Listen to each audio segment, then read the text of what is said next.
pessoal, sexta-feira chegou também fim de semana, que será um fim de semana importantíssimo, hein? Com rodada do Campeonato Brasileiro, séries A e série B, e também será um fim de semana importante para o futebol europeu. Tem final da Liga dos Campeões entre Real Madrid e Liverpool. Nós falamos diretamente da Avenida Paulista, na redação do Terceiro Tempo, através do Facebook, né? Nossa live diária aqui no Facebook, que depois você confere editada na nossa página no YouTube, que é youtube.com/Terceiro Tempo TV. Você pode se inscrever lá na nossa página. Não se esqueça de, após se inscrever, também acionar o sininho para receber as notificações do conteúdo exclusivo que é produzido a partir aqui da redação do Terceiro Tempo para você que nos acompanha nas plataformas digitais. Está legal, sempre comigo, com o João Antônio de Carvalho, com o pessoal da redação, Marcos Júnior Micheletti, o Thiago Tufano Silva, com o Kennedy Andrés e a Kelly Ferreira também. Todos apostos para mais um fim de semana que promete muitas emoções do futebol. Mas, João, já quero te saudar nesta sexta-feira, mas queria que você começasse falando de uma notícia que evidentemente que sempre, né, nunca é uma notícia das melhores. Morreu hoje pela manhã J. Ávila, que foi jornalista, trabalhou muito tempo em rádio também, como repórter esportivo, coisa que nós fizemos durante muito tempo, fazemos até hoje. Depois transformou-se em empresário, um dos mais importantes dentro do futebol, né, do nosso mundo aqui do futebol, com a Trafic. Foi empresário também de comunicação, com uma afiliada da TV Globo no interior do estado, a TV Tem, e terminou a vida aos 74 anos, morreu por problemas respiratórios. Ele estava internado aqui em São Paulo, no Sírio-Libanês, mas terminou essa corrida sendo também o principal delator do caso de corrupção da FIFA. Eu queria que você falasse um pouquinho a respeito de J. Ávila, que hoje nos deixou. Abraço, Frank, grande abraço a todos que nos acompanham aqui nos portais do Terceiro Tempo. A carreira do J. Ávila por si só já diz exatamente o que ele representou. Ele foi repórter, trabalhou em rádio, televisão, e a partir daí, com uma visão muito grande, ele partiu para o ramo da publicidade e conseguiu realmente, com a Trafic, fazer grandes eventos e grandes coberturas. Só que a gente sabe, o problema realmente é esse, o futebol, tomara que esteja mudando isso, mas o futebol durante muitos anos se tornou um meio muito sujo. Então, você para entrar, você tem que ter a mesma postura, de repente, que tem os dirigentes. Não estou falando que ele era bonzinho, ou que o Kleber Leite, que também fazia parceria com ele, com a Kleffer, também era bonzinho, mas o que eu digo é que realmente esse meio do futebol acabou tornando essas pessoas, formando um grupo de pessoas que tinham que investir em propina para poder ganhar os contratos publicitários de eventos, transmissão de eventos, né? E a partir daí, isso acabou acontecendo, acabou maculando um pouco a sua vida como empresário, mas ele acabou fazendo esse acordo de delação que está mandando aí muita gente para a cadeia, como o Marco Polo ainda não está por aqui, mas ainda continua em investigação, mas o Ricardo Teixeira também está por aqui, mas o Marinho está preso. Então, esse acordo de delação acabou fazendo com que esse escândalo todo fosse desmembrado. Então, acho que ele deixa realmente um grande trabalho, seja no jornalismo como na publicidade também. E é uma notícia ruim, a gente, claro, nunca gosta, e sentimentos para toda a família, porque a gente sabe que era uma pessoa muito importante, e como todas as pessoas humanas, tem familiares, tem parentes, tem amigos, e independente do que foi feito numa época em relação a esses contratos de publicidade, ele deixa sim um legado muito grande. Bom, essa é a informação desta sexta-feira, e a gente vai acompanhar também tudo que acontece no mundo do futebol. Vamos entrar no fim de semana? É claro, antes nós vamos falar da Libertadores, porque com os jogos de ontem foi encerrada a fase de grupos da Libertadores, né, com os jogos da quinta-feira. E aí o que é que acontece? Nós tivemos a definição dos classificados. Passando primeiro pelos resultados, Estudiantes venceu o Nacional do Uruguai por 3-1, Estudiantes ficou com a segunda vaga no grupo do Santos. Aliás, o Santos pisou na bola, empate por 0-0, Xoxinho contra o Garcilasso. Vamos combinar, hein? No grupo 2, aquele que ficou a definição para a última rodada, Nacional e Colo-Colo empataram por 0-0, e aí o que aconteceu? Ficou bom para os dois se classificaram, Colo-Colo, para mim, até de forma surpreendente. O Bolívar venceu o Delfim por 2-1, ficou com a vaga para a Sul-Americana. E no grupo do Corinthians, o Timão perdeu na estreia do Osmar Loss 1-0 para o Milionários. E o Independiente venceu o Deportivo Lara por 2-0. Apesar da vitória, o Milionários ficou apenas na terceira posição, vai para a Sul-Americana. O Corinthians ficou em primeiro e o Independiente se classificou em segundo. Primeiro falando dos jogos de ontem, ô João, decepção maior, empate do Santos ou derrota do Corinthians na estreia do Loss? Eu vejo o empate do Santos. Porque o Corinthians, ele teve várias oportunidades. O goleiro da equipe do Milionários, a gente já sabia isso, foi um goleiro que custou baratinho, mas já... O goleiro do Milionários foi baratinho. Foi baratinho. Então, o Corinthians teve várias chances. Ele é venezuelano. O Corinthians teve várias chances, várias oportunidades. O Rodriguinho perdeu na cara do gol. Ele defendeu umas 3 ou 4 bolas incríveis. Teve jogador que salvou em cima da linha. Então, perdeu na estreia do Osmar Loss. Fica esse detalhe, na estreia do treinador, que ainda eu não senti ele muito à vontade. Eu via que ele ainda não estava muito à vontade. Pela imagem da televisão, a gente percebia que ele estava ainda se preocupando um pouquinho, conversava com o auxiliar. Claro, pegou o time há 2 dias, oficialmente, né, como técnico, não como auxiliar. Mas eu não vejo que foi uma decepção muito grande. Só que o Corinthians tem que abrir o olho, porque já é a 4ª derrota dele na temporada na Arena Corinthians, mais uma contra a Ponte que foi no Pacaembu. Então, o Corinthians bateu o recorde de derrotas na Arena. Até então, o primeiro ano, quando a Arena foi inaugurada, foi apenas uma derrota, que era do Figueirense, e depois, nos outros anos seguintes... Meia temporada também? Meia temporada, e nos outros anos foram 3 derrotas apenas. 2015, 16 e 17. Agora já tem a 4ª em maio.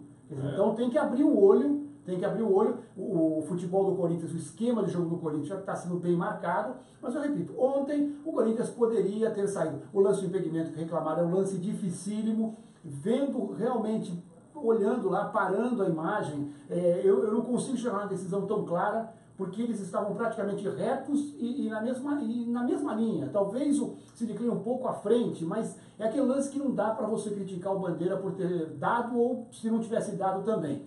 Eu acho que ele tinha que ter muita convicção para marcar, viu? Porque como você disse, o lance é difícil. É muito difícil. E vale aquela regra ainda, né? Em dúvio pro réu. Em dúvio pro ataque, né? Para mim, o cara errou ali, o Corinthians foi garfado. Bom, mas agora a gente vai olhar, o Loss vai ter tempo para, de repente, colocar alguma coisa diferente do Carille, mas eu não acho que foi uma decepção tão grande pelo que o Corinthians jogou. O Corinthians não merecia ter perdido o jogo. Milionários é um bom time, teve também alguma chance em contra-ataque. O gol que o cara do Milionários acertou, se eles voltarem hoje lá para Bogotá e ele for para o estádio lá dele, o El Campín, e o auxiliar técnico ficar jogando 100 bolas, quicando para ele pegar daquela forma, ele não vai fazer de novo, porque foi um gol de extrema felicidade. Eu acho que o resultado não é que foi normal, mas não é tão decepcionante quanto o Santos, que pegou o Garcilaso, que foi a lanterna do grupo, já tinha perdido lá por 2-0, aí, tudo bem, eu sempre falo que o Santos tem problemas de meio campo, agora está falando em Brian Ruiz, jogador da Costa Rica, de 33 anos, que já rodou também muito na Europa. Foi destaque aqui na Copa em 2014. Foi destaque na Copa, mas isso aí, 4 anos. Veja bem, 2014. 4 anos, e vinha jogando no futebol. O cara já era veterano. Vinha jogando no futebol português e também, o futebol português também não é lá da primeira linha da Europa. Mas eu acho o seguinte, eu acho que agora, o resultado de ontem, você não tem como defender também o treinador. Porque, tudo bem, não tem um meia. Se você não tem um meia, você não tem um cara que organiza o jogo, você tem que montar alternativas. Você tem que fazer lateral, fazer passagem, você tem que treinar a bola parada para tentar fazer um gol de cabeça. Alguma coisa você tem que criar. Então, o Jair está pressionado e não está se ajudando. Porque ontem o Santos deveria ter vencido e vencido bem. Então não adianta falar, fomos primeiro no grupo. Classificou contra o Luverdense, perdeu. Um time reserva, mas um time que está na 3ª divisão. Agora empata com o Garcilaso. Quer dizer, aí não tem como você ficar defendendo muito o treinador. Eu acho que mais umas 2 derrotas ou mais uma derrota, dependendo do que vai acontecer, o técnico do Santos vai realmente justificar o seu nome. Jair embora. Jair, a aventura acabou. Bom, o Santos tem mais uma oportunidade no fim de semana, só que é bem complicado, porque aí já vai ter o Cruzeiro pelo Campeonato Brasileiro, apesar de jogar aqui, o jogo vai ser no estádio do Pacaembu, mas mesmo assim, dificuldade tremenda, o Santos vai ter que se virar. Bom, os primeiros colocados de cada chave, né? Os primeiros colocados aí. O Palmeiras foi o primeiro no geral, primeiro do grupo 8, os clubes que estarão no pote 1, Grêmio, Libertad, River Plate, o único argentino a terminar a fase na primeira colocação, o Cruzeiro, o Corinthians, o Atlético Nacional e o Santos. São os times que no sorteio do dia 4 ficarão no primeiro pote. Do outro lado, nós teremos 5 equipes argentinas, né? O Flamengo foi o que destoou aí, foi o único brasileiro que ficou do lado de lá, dos 6 brasileiros classificados. Ele e o River, né? Ele e o River inverteram. E o River foi o único argentino que ficou pro lado de cá. Então a gente tem Cerro Porteño do Uruguai, o Racing da Argentina, o Independiente, o Tucumán, todos argentinos também, o Flamengo, Boca Juniors, Estudiantes e o Colo-Colo. São as equipes classificadas para a próxima fase. Aí virou meio que Brasil e Argentina, né? Porque são 16 clubes, 12 brasileiros e argentinos, 6 de cada lado, João. Ou 6 de cada país. 6 de cada país, 2 paraguaios, um chileno, que é o Colo-Colo, né, e um colombiano, que é o Atlético Nacional. Agora é sorteio, né? Por exemplo, agora é sorteio, dia 4, na sede da Conmebol. A gente falou muito sobre o regulamento. Se nós tivéssemos o regulamento como era anteriormente, o Palmeiras fez a melhor campanha, pegaria um time mais fraco, pegaria o Colo-Colo, que foi o último time em relação aos classificados em segundo lugar. Só que agora o Palmeiras pode, num sorteio, pegar o Boca de novo. Claro. O Boca não é o mesmo time de outros anos, mas é um Boca. Pode pegar o Flamengo de novo. Não, o Palmeiras pode pegar o Flamengo, qualquer time brasileiro pode pegar o Flamengo. Pode ter Corinthians e Flamengo. Então, aí a gente lembra daquele jogo do Wagner Love. Pode pegar o Racing, que caiu um pouco nos últimos jogos, mas é um time de altíssimo nível. Depende de tudo também como é que vai ser a janela de transferências, depois da Copa do Mundo. Peraí, João, tô recebendo uma ligação do Uruguai aqui, peraí. Deixa eu ver o meu... Peguei esse celular hoje aqui, tô com um celular novo aqui. Telefone é do Uruguai. Uruguai. Deixa eu atender aqui, dá licença aqui. Alô? Olá, como está, homem? Sim, sim. Ah, sim, está bien. Está. Meu amigo do Uruguai, é torcedor do Nacional. Lembrando que o Nacional, o nome dele é Valério. Lembrando que o Nacional, ele está lembrando aqui, que o Nacional e o Peñarol fizeram campanhas que ficariam entre os 16 melhores, mas acabaram ficando de fora. E o Nacional foi meio garfado ontem, porque o pênalti aos 39, que deu a vitória de 3-1 para o Estudiantes, foi meio mandrake. Gostou do modelinho, do telefone? Bonito, bonito. Você é saudoso, né? Esse é novo. Olha, pelo nível da ligação, ele falou que vai mandar as estatísticas aqui de Nacional e Peñarol, elas não chegam antes do mês que vem, porque deve mandar de navio. Esse não é G7, esse é G007. Olha só, o Peñarol foi o terceiro colocado do grupo 3, e o Nacional foi o terceiro do grupo 6, mas eles fizeram um ponto, na classificação geral, por exemplo, o Peñarol foi o 14º e o Nacional foi o 16º, ou seja, Estudiantes e Colo-Colo ficaram abaixo, em termos de campanha na primeira fase, do que essas duas equipes uruguaias. Né? E aí pior para eles. Né? Não, Estudiantes classificou. Não, Estudiantes classificou, Colo-Colo também, mas fizeram campanha pior do que esses dois times que ficaram em terceiro. Não, o Estudiantes eliminou o Nacional. Sim, mas o Nacional fez uma campanha, por exemplo, melhor que a do Colo-Colo, que é o que foi o 18º. O que eu estou dizendo é o seguinte, eles fizeram campanhas melhores de que tinha. O Peñarol fez campanha melhor que o Estudiantes, e o Nacional fez campanha melhor que o Colo-Colo, por exemplo. Eles fizeram resultados para estar ali. Mas aí do jogo, né? Grupo, aí no caso o Nacional talvez nem estivesse, né? Porque ficaria o Peñarol com 9 e o Estudiantes batendo lá com 8. Podemos falar rapidinho dos potes da Sul-Americana também, né? Que já definiram ontem, definiram os jogos que vão para a Sul-Americana, né? Peñarol, Nacional, Defensor, os 3 do Uruguai, o Bolívar, o Santa Fé, o Vasco da Gama, o Milionários e o Júnior. Ou seja, 3 uruguaios, 3 colombianos, o Bolívar e o Vasco. Então, são os que descem da Libertadores. A definição dos potes é a seguinte: pote 1, isso para o sorteio da Sul-Americana, que serão 16 jogos, são 32 times que ficaram. Vasco, Botafogo, são 2 brasileiros no pote 1, Defensor, Peñarol, Santa Fé, Júnior Barranquilla, Bolívar, Nacional, Milionários, são os times que vieram da Libertadores e mais. Banfield da Argentina, Jorge Wilstermann da Bolívia, Colón da Argentina, Sport Huancayo do Peru, Temuco do Chile, Cerro do Uruguai e o El Nacional do Equador. No pote 2 estão São Paulo Futebol Clube, Atlético Paranaense, Fluminense, Bahia, Defensa e Justiça da Argentina, Lanús da Argentina, São Lourenço da Argentina, Deportivo Cali da Colômbia, o Deportivo Cuenca do Equador, LDU do Equador, General Dias do Paraguai, Nacional do Paraguai, Sol América do Paraguai, Boston Rivers do Uruguai, Rampla Juniors do Uruguai e o Caracas da Venezuela. Quer dizer, ainda tem muita coisa ruim, só que é sorteio também. Ou seja, a Sul-Americana ainda não começou. Mas só que é sorteio. Então pode acontecer de termos um jogo aí entre Temuco e Caracas e ter um entre São Paulo e Botafogo. O pior para os brasileiros seria ter um confronto contra clubes brasileiros também, né? Porque, de fato, a Sul-Americana ainda não começou, né? Só passar essa fase aí para ver se os próximos enfrentamentos, quando nós ficarmos com 16 equipes, se o torneio dá uma melhorada. Mas esse que é o problema, você não ter uma definição de tirar aí confrontos de países, não digo na Libertadores, que agora já são oitavas de final, mas a Sul-Americana, eu acho que ainda, nessa etapa de 16 confrontos, eu acho que tinha que tirar tinha que deixar fora confrontos de times do mesmo país, ainda. Porque é uma injustiça muito grande. Você tá colocando um São Paulo contra um Botafogo, contra o Vasco da Gama, e está colocando aí o Temuco contra o General Dias. Então, sabe, acho que tinha que ter um peso diferente para evitar uma eliminação precoce de algumas equipes que teoricamente são mais fortes e continuar com algumas babas seguindo para a próxima fase, né?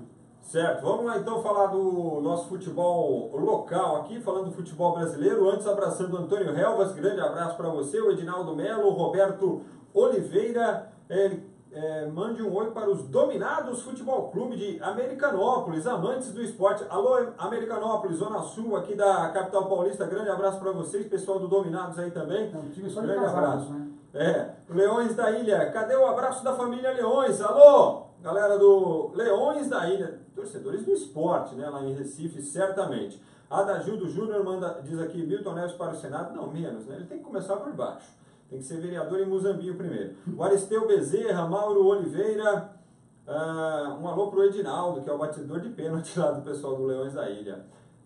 Adagildo Júnior diz que o Corinthians não merecia a derrota de ontem, o João Antônio já disse também, eu concordo plenamente, só deu o Corinthians, mas um golaço do rapaz lá, Carijo.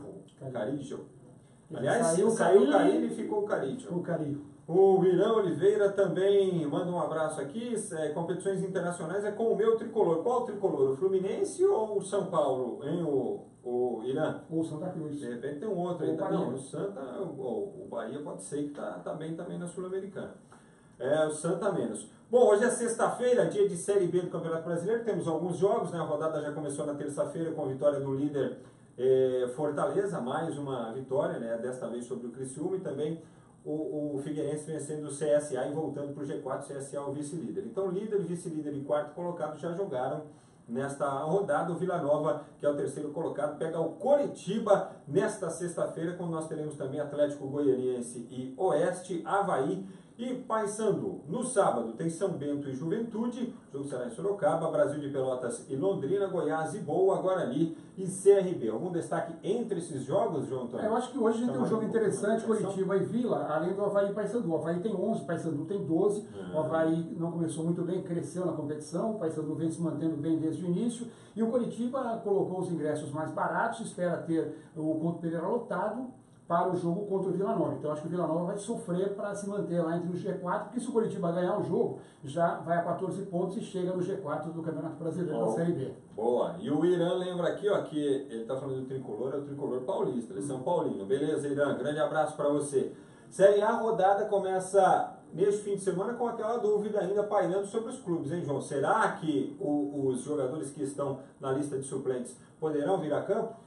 E tem outra dúvida também, a gente tem que deixar bem claro, eu não acredito nisso, mas ainda se comenta muito em relação a essa greve, esse manifesto dos caminhoneiros, que poderia a CBF tomar uma atitude de suspender a rodada, mas eu acho que isso aí vai ser apenas se for em último caso mesmo, porque não temos mais dados. A gente tem Copa do Mundo vindo por aí e a gente tem Copa do Brasil, a gente tem Sul-Americana, tem Libertadores, quer dizer, o calendário está muito exprimido. Então eu não acredito nisso, mas a gente vai ficar de olho também em relação a essa possível mudança da rodada do Campeonato Brasileiro.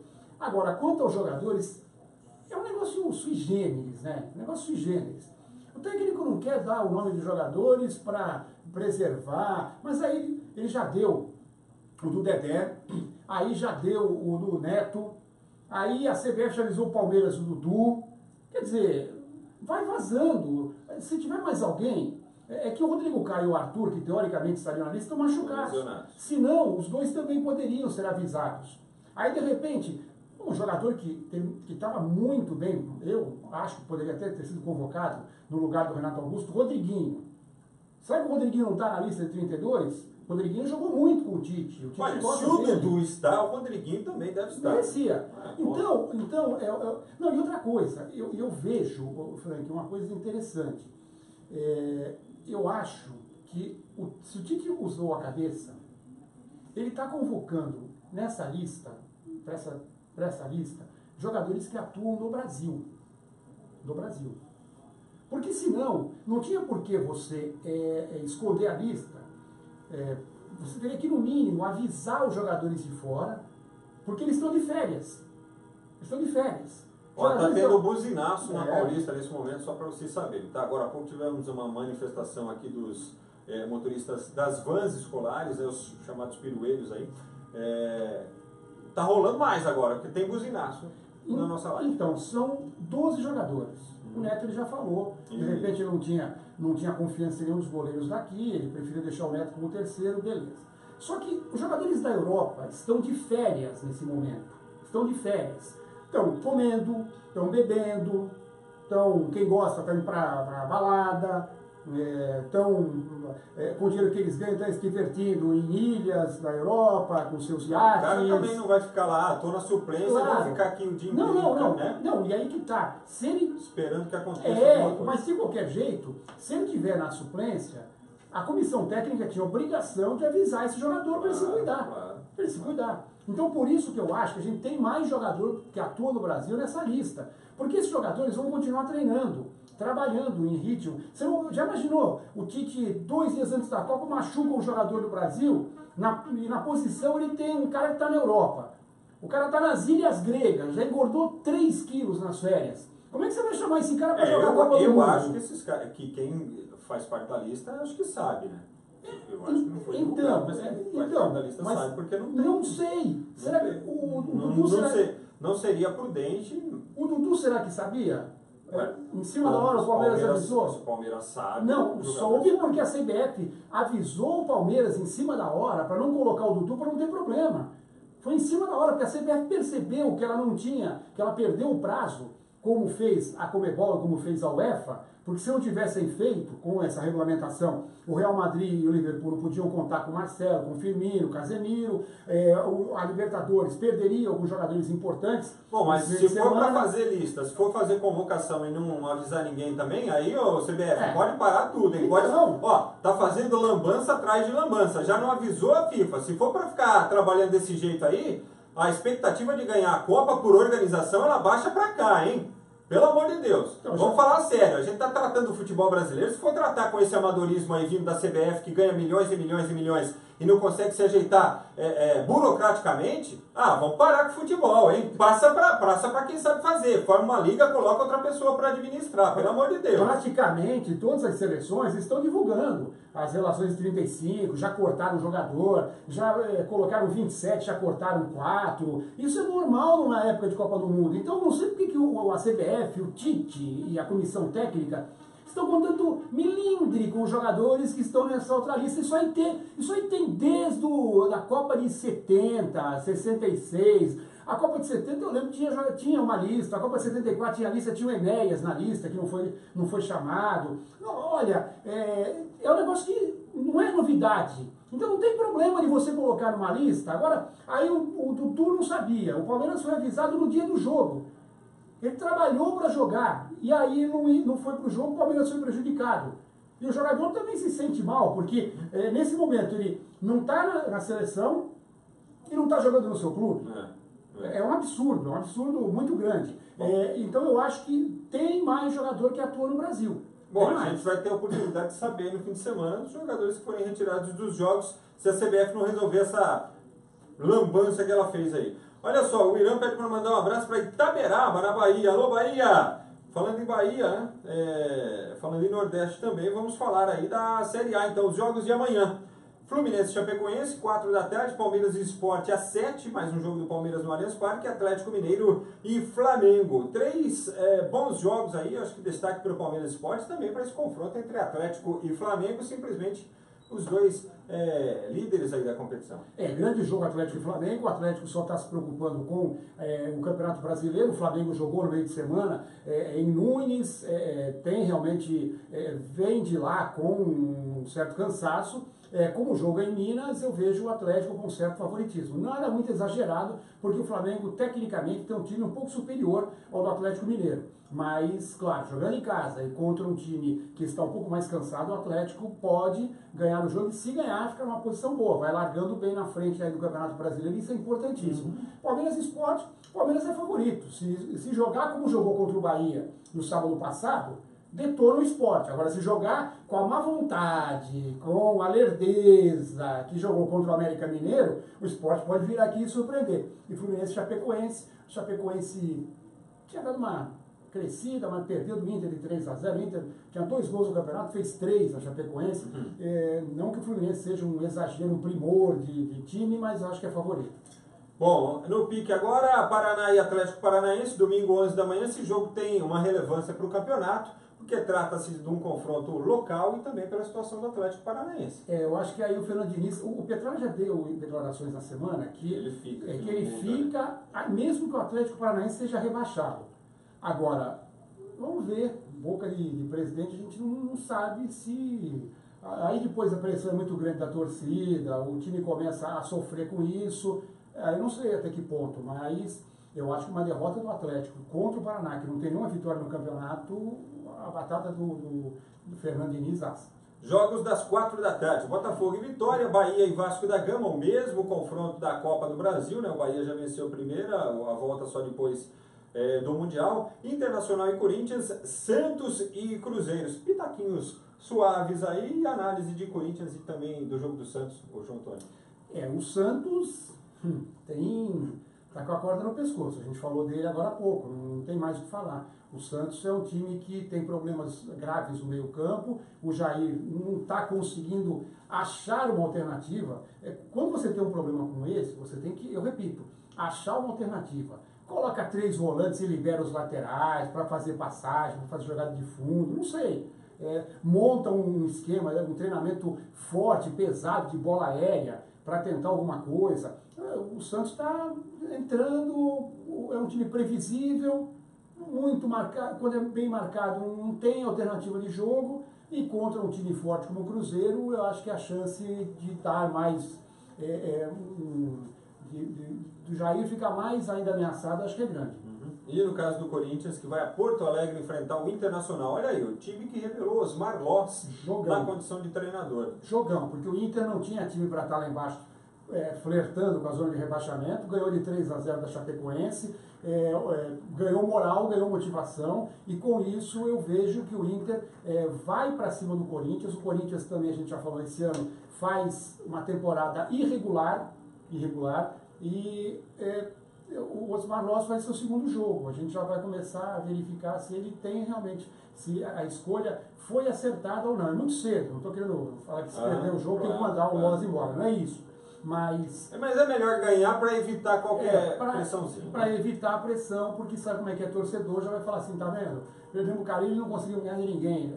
Mas é um jogo difícil, acho que o Corinthians vai sofrer muito lá no Sul. Bom, 7 da noite tem Ceará e Grêmio, América Mineiro e São Paulo. O Grêmio se enrolou semana passada para jogar com o Paraná, né?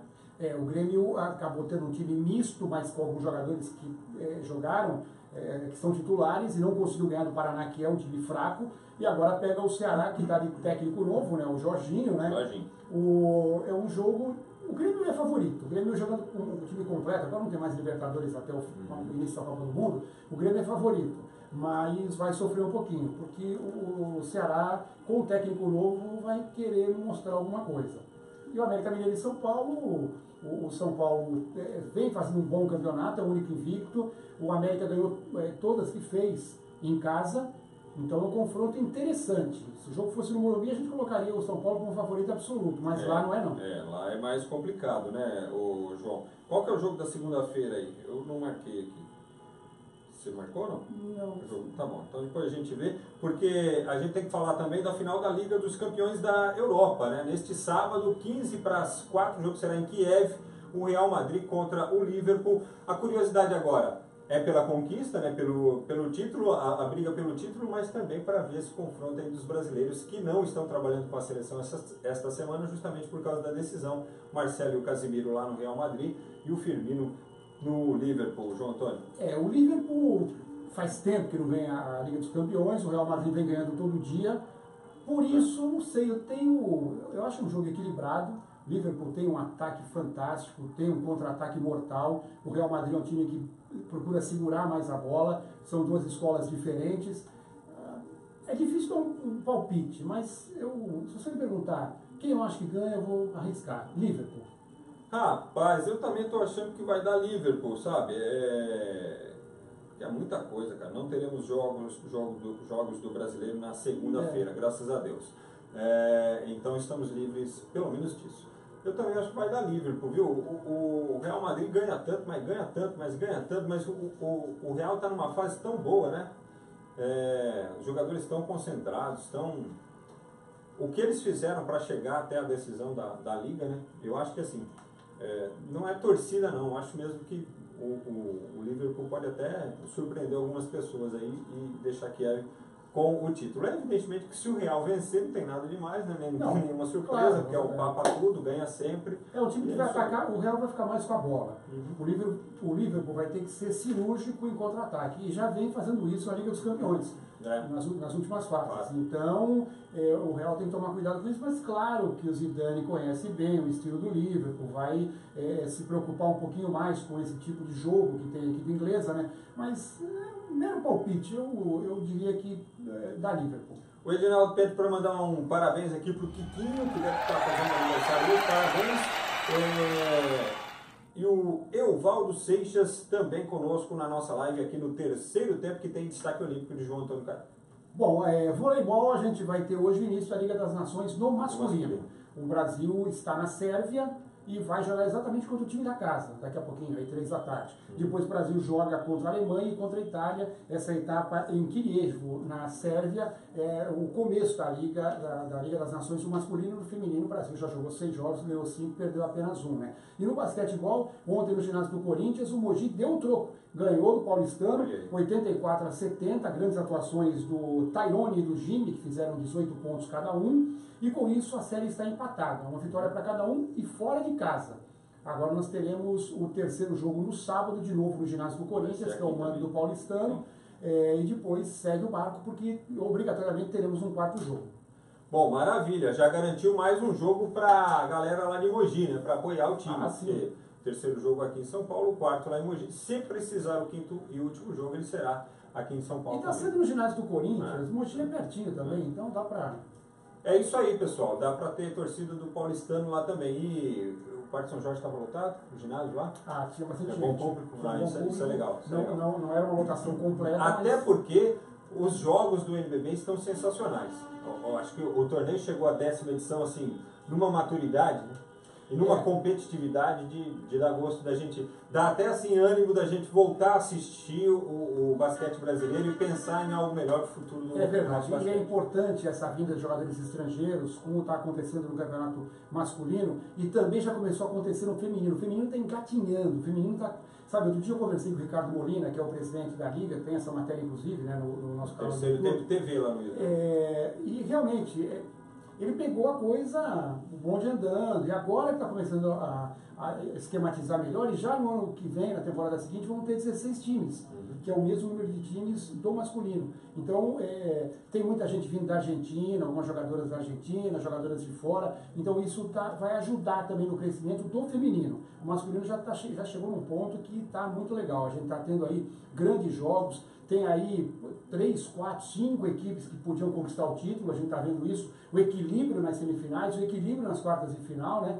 Então, tá muito legal mesmo, vale a pena assistir. Boa, João, olha, vou pegar o meu telefone novo aqui, o meu celular que eu acabei de ganhar, não é um quanto, né, mas também quebra um galho, tá, novinho, e farei uma ligação lá para o Uruguai, para falar que realmente não deu nem para Peñarol, nem para Nacional, fica para a próxima. Bom fim de semana para você, curta aí a Liga dos Campeões da Europa, Brasileirão da Série A, e na segunda-feira a gente se fala. Tchau. Um grande abraço a todos, e aquele recado de sempre, final de semana vem aí, muitos jogos, torçam com moderação.